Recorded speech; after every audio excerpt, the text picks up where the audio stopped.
I don't support wasting money, and I don't support it at all. Now, I grew up extremely poor. So being extremely poor, having to save money for months and months and months and months to do anything, that's what we did. So now I don't have that instant gratification for the most part in my life. I'm more than happy to suffer through and say, okay, and I got enough money, I can write a check for about anything I want. But if I want to do something different, I still think, well, I'm going to save the money up. I'm not going to take it out of my operating fund. I'm going to save the money up, and then I'm going to go buy what I want to buy.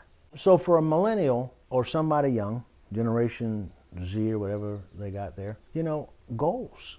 Gunner did a goal with me. I'm going to save $18,000 of my pay this year. That's what I'm going to save. If you go to my office, it's on my whiteboard in my office. Every week he goes and puts how much money he's got in the bank on that piece of paper. And I'm holding him accountable for that savings of $18,000 this year. And his hope is to take that $18,000 he saves this year and turn it into $36,000 next year, to double it. And we may allow him to double it on a deal we do, or he may want to do a different deal. I don't know. But his whole goal is to be able to buy his first house. He's 16 years old and he wants to buy his first house. How's he going to be able to do it? Well, he's going to have to save to do it.